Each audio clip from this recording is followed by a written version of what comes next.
Hello guys, welcome back. SS account Aari பேசுகிறேன். So போன வீடியோவில் வந்துட்டு நான் யூவி லைட்டை பற்றி போட்டிருந்தேன். ஸோ டீட்டெயிலாக போடலாம் அப்படின்றதுக்காக தான் இந்த வீடியோ. ஸோ யூவி லைட்டு பார்த்தீங்கன்னா ஃபுல்லாகவே கிளியர் பண்ணியிருக்கு அப்படின்னு சொல்ல மாட்டேன். இது கிளியர் பண்ணது பார்த்தீங்கன்னா ஸ்னைல் தான். ஆனால் வந்துட்டு எனக்கு ஆல்கே இஷ்யூஸ் இல்லை இப்போ. ஏன்னா இதுக்கு முன்னாடி பார்த்தீங்கன்னா நம்ம கிளாஸில் ஃபுல்லாகவே வந்துட்டு ஆல்கே இருக்கும். நான் லாஸ்ட் டைம் கிளியர் பண்ணிவிட்டு நான் யூவி லைட்டு போட்டேன்.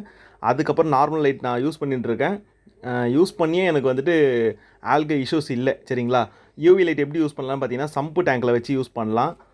ஸோ இமேஜில் காட்டுற பாருங்க, இந்த மாதிரி வச்சு யூஸ் பண்ணலாம். நீங்கள் மெயின் டேங்கில் வந்துட்டு எடுத்துகிட்டு போய் வைக்காதீங்க. ஃபிஷ்ஷஸ் வந்துட்டு டெத் ஆகிடும். சரிங்களா? கண்ணு போயிடும். முக்கியமாக கண்ணு போயிட்டு ஃபிஷ்ஷஸ் வந்துட்டு டெத் ஆகிடும். அதனால் மெயின் டேங்கில் வைக்காதீங்க. முடிஞ்ச வரைக்கும் சம்பில் வைங்க. எனக்கு வந்துட்டு சம்பு இல்லாததுனால வந்து எனக்கு சைட் சம்பு தான் வச்சுருக்கேன் நான். ஸோ டேங்க் அப்டேட் பண்ணுறேன் நான் கூடிய சீக்கிரத்தில். அதனால் வந்துட்டு நான் சைட் சம்பில் வச்சு ஸ்பாஞ்சு வச்சுருக்கேன். ஏன்னா அக்கர்லிக் ஷீட்டு நான் வந்துட்டு பார்ட்டிஷனுக்கு நான் யூஸ் பண்ணல, கிளாஸ் தான் யூஸ் பண்ணிட்டுருக்கேன். அதனால் வந்துட்டு இந்த மாதிரி வச்சுருக்கேன். ஸோ மெயின் டேங்க்கில் வந்துட்டு தெரியாத மாதிரி வச்சுக்கோங்க. சம்பில் ரிட்டர்ன் பம்பில் வைங்க முக்கியமாக. ஸோ இது என்ன தண்ணி சொட்டிகிட்டே இருக்குன்னு பார்த்தீங்கன்னா, டேங்க்கில் இருக்க தண்ணி வந்துட்டு எவாப்ரேட் ஆகுது இல்லைங்களா? ஸோ நான் மெயின் டேங்க்குக்கு வந்துட்டு தண்ணி உடனே சடனாக கொஞ்சம் ஊற்ற சொல்ல என்ன ஆகுதுன்னா, ஃபிஷ் வந்துட்டு ஸ்ட்ரெஸ் ஆகிட்டு கலர் மாறிடுது. ஸோ அதனால் என்ன பண்ணேன்னா, இந்த மாதிரி வந்துட்டு ஒரு டப்பாவில் வந்துட்டு மேலே ஓட்டை போட்டு டியூப்பு போட்டேன்.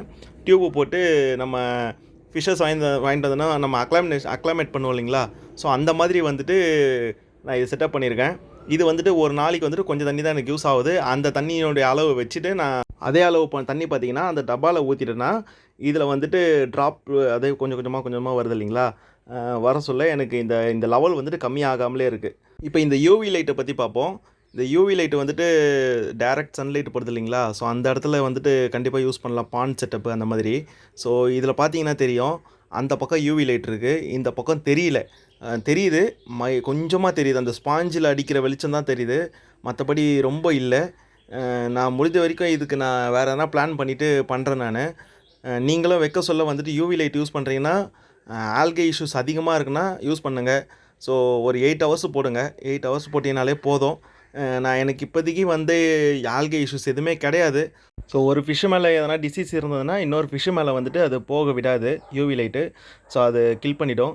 ஸோ வேறு ஏதாச்சும் டவுட் இருந்தால் கமெண்ட் பண்ணுங்கள், கண்டிப்பாக நான் ரீப்ளை பண்ணுறேன். வீடியோ பிடிச்சிருந்தால் லைக் பண்ணுங்கள், யூஸ்ஃபுல்லாக இருந்தால் சப்ஸ்கிரைப் பண்ணுங்கள். தேங்க்யூ ஃபார் வாட்சிங். பை.